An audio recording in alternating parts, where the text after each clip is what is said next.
Hello everybody, my name is Dr. Priti and from Study Medic, the YouTube series for the EFOG exam. Today I'll be presenting and talking to you about the shared decision making for exam. It's one of the very important station. How do we go about it? What are the important points? I'm going to discuss that in the presentation today. So just starting with the quote, stop waiting for the right time. Time isn't waiting for you. So how do we prepare this module? Shared decision making is a collaborative process in which the healthcare professional and patient, they work together in a partnership to reach a decision for the treatment based on the clinical's expert knowledge and the patient's value. The clinician role is to inform the patient about the diagnosis, predicted risk and benefits of the treatment options. Patient's role lies in articulating the impact of condition, proposed treatment on their life and outcome preferences. Both the clinician and the patient are then able to come to the shared decision on the most appropriate intervention that is to be done for the ongoing care. Within the oncological context, multiple consultations are required with a new potentially life-altering diagnosis. Subsequently, this may require re-evaluation of continuing health and life goals. It is very important in shared decision making that you understand the limitations in older people with regard to multiple morbidities they have, cognitive impairment, friability, what they have, limited data on the long-term clinician and patient reported outcomes, and frequent exclusion of the older people from the research trials. So this is all about, in general, what is shared decision making. What are do's and don'ts? Please, during the history taking, during the information gathering in your station, do not waste your time in asking the questions which are already provided, because this station is purely on the management part. Shared decision making for the patient who is coming to you with some complaints. So you have to give the management options. So focus on the details given in station. Do not ask anything already mentioned in the candidate instructions. So these are some list of most important tasks for this module with regard to obstetrics and gynecology. So you can get breech in labor, VBAC, recurrent ectopic. Like in gynecology, you can get young PMS patient requesting hysterectomy, HRT with BRCA positive. So some complexity will always be there in your stations. So just go through this list once. Okay, so today I have Dr. Meenakshi with me, who is going to be my role player for this presentation. So, hi Meenakshi. Hi, ma'am. Okay, so thank you, Meenakshi. Thank you for joining. So, we'll be doing this station, and I'll try to justify how much I can do it in a better way. And definitely we'll be discussing that what needs to be done more in this station. But let me present it for everybody and let's see how does it go on. So can we start? So for all the candidates, let me tell you one thing. You will get 1 minute for reading the candidate instructions. Okay. So I am being the candidate. I get the 1 minute to read the station that has 2 slides. Okay. Later on, I have 11 minutes to discuss the shared decision making with the role player. Okay. So I have 1 minute for reading, which I have already used. Now I'm going to discuss it with my role player. So can we start, Meenakshi? Yes. Hello, I'm Dr. Preeti. I'm one of the doctors in the clinic. May I please confirm your name and age, please? Hi, doctor. My name is Tatiana and I'm 60. Okay. So, how would you like me to address you? You can call me Tatiana. Okay. Tatiana, I have gone through your instructions because you have been suffering from urinary problems. I can read your case report, and I know that you are here to discuss your further management. So is that okay if I ask you a couple of questions just to make sure the management which I discuss has more impact and we can make a shared decision making after that? Is that okay for you? Yes, Okay. yes. Okay. So I can see that there is problem that you have to rush to the loo many times in a day, and you were given some treatment from GP which has not helped you. So have you ever any time noticed that even when you do not want to lose the control, like coughing and sneezing, you lose the control of pee and you pee in your undergarments? Is that any time have you noticed that? No, I've never had such accidents. No. Okay. Have you any time bed wet at night? No, it's only I had to get up and go, but I don't like wet. Okay. Any time have you felt that after passing the complete urine, there is dribbling after that? No, Okay. Any blood in urine anytime? no, Okay. Any mass or something you feel that something is hanging from your vagina? no, Okay. Any problems in opening your bowel? no, Okay. May I know, are you allergic to anything? no. Drug or something? Okay. And may I know your height weight ratio, your BMI? Are you aware of that? It's yeah. It's always I've always been on the healthier side. Yeah. Okay. And is there any thing like your smears? Have you gone through that? Is it regular, good? Yeah, they're normal. Okay. And do you have any reservations for blood? No. Okay, thank you. And I know that you have achieved your menopause. So are you using any hormone replacement therapy for that? No, it's never a problem to me. I just have some mild symptoms, so I'm not on any hormones. Okay. Thank you, Titiana, for all the information. Now going to what else we can do, because you have received the basic training, that was the bladder training, which hasn't helped you, and you have also received some drugs from GP, which has not helped you much. So now what is the next step in your management basically is that first of all, we'll be discussing your case with a group of specialists. Okay. This is known as a multidisciplinary team. Okay. Am I clear? Yes, you are. So, the multidisciplinary team will consist of my consultant, that is obstetric consultant, a urogynec consultant, a urogynec specialist nurse, and some other members who may require, like physiotherapist who is helping you for the exercise, etc. When they sit and discuss the case, because the medicines has not helped you, to confirm the diagnosis, what exactly it is, it may be that your bladder wall, your waterwork wall is actually contracting again and again, to because of which you have to rush to the toilet, to the loo again and again, or there may be some other problem. So to come to the exact diagnosis, what is the cause? It may be one of the reason may be that the contractions are much more, which is also known as overactive bladder. We need to do a test which is known as urodynamics. Have you heard about that? No, I haven't. Okay. So in this test, basically, we'll be putting two tubes, one in your bladder, one in your back passages, and then we'll be filling the bladder and seeing the changes, what happens in the bladder.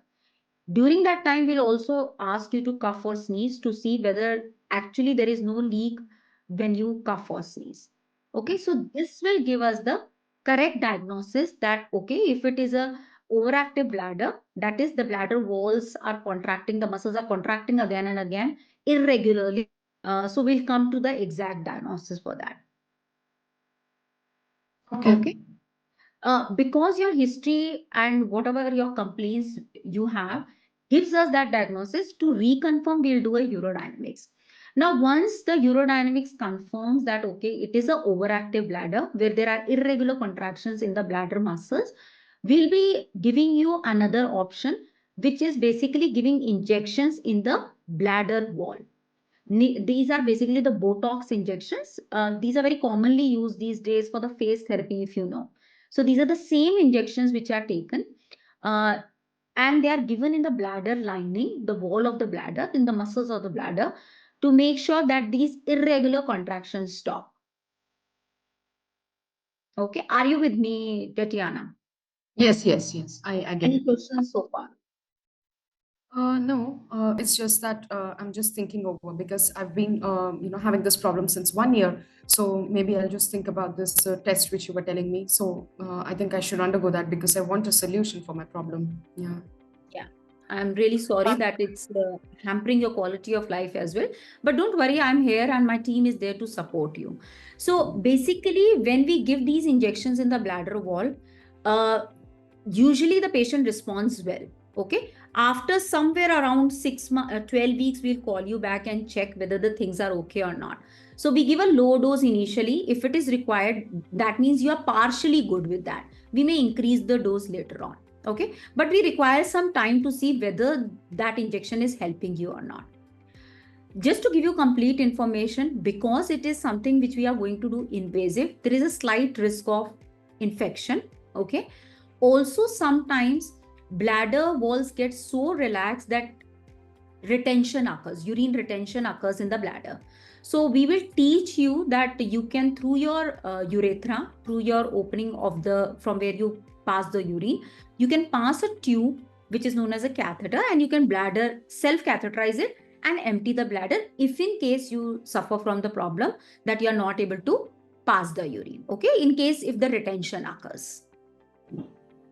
Okay. Are you okay to do that procedure if it is required? Yeah, maybe I have to just think over, because passing something into my bladder and getting the urine out, it sounds a bit scary to me right now. So yeah, I'll think about it. Don't worry, Tatiana. We are going to teach you everything. And as I told you, some patients suffer from this problem, not all the patients. Oh, okay. Yeah. In case if this does not makes you comfortable, you are not good with the treatment, it's not affecting you, then we have another option of neuromodulation, where we try to modulate the nerves which are going to the water bag to the bladder. Have you heard about the pacemaker we put in heart? Yeah. It is same. A small device is put in the skin, under the skin of your buttock, which actually modulates the nerve supply, the nerves which go to the waterworks to the bladder. Okay. Again, sometimes it is not okay for some people, some patients. Sometimes it's really good. So just to make sure that it is going to be good for you, we'll do a test phase. We'll put a temporary device for some time and see how you are responding to that. Okay. Some patients, it can cause tingling at that site. Some sort of little infection can happen. Some people are not comfortable also. So in case if even that is not helping you, then we have the surgeries where we open the tummy, and either we can use the wall of the bowel to fit into the wall of the bladder and increase the size of your bladder to make sure now the irregular contractions, if happen, because the wall becomes bigger now, it is taken out and you will not suffer. Or what we can do is we can divert the tubes which are coming from the kidneys to the other pass. So you'll be passing the urine directly out in a bag rather than through the bladder. Okay. Are you with me, Tatiana? Any questions so far? No, doctor. I think it's very clear. Yeah. Okay, but these both surgeries are the last resort because these are the major surgeries and they have their own side effects and complications. Okay. So now, because I have given you a lot of information, meanwhile, I will discuss with my consultant and set a multidisciplinary team to see how we can help you further. I'll be sending you the appointment for the urodynamics as we discuss that what exactly is the best for you to be done in a multidisciplinary team. Yeah, okay? Sure. I'll hand it over to you some patient information leaflets through them. It's a detail about what is the further management about. I'll also write back to your GP. I can see that you are very concerned because your quality of life is affected. So I can put you in touch with some psychological counselors and the support groups where the people who suffer from the same problem can discuss. Okay. Yeah, sure. Any doubt or anything you want to ask me or you want me to repeat? No, doctor, I think everything is clear. I'll just go through the leaflets and I'll get back to you with my decision. Thank you. Thank you, Mrs. Tatiana. Thank you for your valuable time. So I'll get back to you. Meanwhile, you can definitely go through these patient information leaflets and we'll be giving you a call for the test as we decide. Yeah, sure. Thank you for your time. Thank you. Thank you, Meenakshi. Thank you for joining me. So I'll take the students further from here to explain that what we discussed and why we discussed in this way and what are the more important points which might be I have missed. Okay. Thank you. And any feedback, Meenakshi? Was it good? Is there anything that I have to add or something I missed? No, ma'am, it was very clear, the stepwise management and taking up to the major procedures, starting from the urodynamics. It was very clearly explained. So, thank you, Meenakshi. Thank you so much. Thank you so much, ma'am. Thank you. For your very good time. Thank you so much. Thank you. So, guys, now moving on from here, what I have is, you saw how I perform. Now, I already told in do's and don'ts, do not talk about anything which is mentioned in your history, in your candidate instructions, because this station is purely about the shared decision making. Okay. So, how do we manage communication? Very soft, clear. The language should be nowhere medical jargons, clear language, check the understanding in between, give the information in chunks, keep on asking, is there anything that you want me to repeat? Am I clear so far? Okay. And for the EPCOG scenario, please use the word bowel, bladder, vagina, vulva. They know everything. Okay. You not need necessary to use the word waterworks. You might have seen me directly, I told her bladder. Okay. But to make a conversation little more this thing, you can use a water bag or this thing, waterworks, but it's really not required. They very well know what is bladder, what is bowel, and in their exam, they propose that we use those terms. Okay. In case you don't use, they won't mark you negative, but the role player may ask you, okay, what do you mean by waterworks? Okay, then you have to say, okay, it is a bladder, what I was talking about. Information gathering, it was a complete information in my candidate instructions. So I only asked the information which was not given, like SUI, Henle outlet obstruction, malignancy, prolapse, IBS, HRT, allergies, smears, BMI, and reservations for the blood, which is required for this station. For my management, these things are very important. With regard to applied clinical knowledge, because this patient has already taken bladder training and this thing, oxybutynin. So the next step definitely is an MDT opinion with urodynamics. To confirm the diagnosis, then intravesical Botox can be given. Not helping, or she disagrees for the self-catheterization, then percutaneous sacral nerve stimulation, augmentation, cystoplasty, and urinary diversion are the last resort. Finally, you can ask her that what are your thoughts? I may put you in touch with the support group, some counselors which can help you because you are really not very worried about the condition. PIL, definitely you have to offer. Writing back to the GP. These are all patient safety points. And thank you. Finally, patient safety is very important and you have to mention MDT, urodynamic, allergies. Make sure you rule out any infection because it's already given. So I didn't ask her and her report was also negative, and rule out any SUI. How are you marked? So there are instructions for the assessor that you have to mark according to the proper information gathering. Okay. So these are the information gathering points which I covered. So they will mark you from 0 to 3. Then they will mark you for the investigations, whatever is required. Then the options for the management. Marks are 10, so accordingly they are going to mark you. They will also mark you for your communication skills. Okay, how do you greet? How do you explain? Do you use any medical jargons? Do you check the understanding or not? How much was the sympathy? And finally, there will be an actor, that is the role player, who will be giving you some marks for your attitude. Did you allow her some time to react? Her doubts and concerns, did you address your empathy, sympathy, your autonomy? My personal beliefs and autonomy were always respected or not? So these are few things for which they are going to mark you. So there are 5 points which role player will give you. And finally, according to the examiner and the role player, there will be final global impression which will be given to you, and you will be considered whether you cleared the station or not. Okay. So this is all about the shared decision making. How do you take these stations and how do you manage these stations in exam? I hope this has helped you. Still, if you have any doubts, you can post in the comments. I'm always around. We are keep on checking. Our team is there. So if there are any concerns, then you can post it into the chat box, into the comment box, and we'll be really happy to get back to you. StudyMedic is not is not only a platform but it's actually a family where we take our students with us, make sure that they clear all the exams in one go, and will not leave your hands until you clear the exam. So for the OBGYN, not only EPCOG we have EFOG fellowship. Apart from that, we have MRCOG, MRCPI, and a variety of other branches as well are covered in StudyMedic platform. So if you have anybody who wants to join us, or if you want us to join for other course, we are always there to help you. Thank you so much. Subscribe to our channel and see you all. Thank you so much.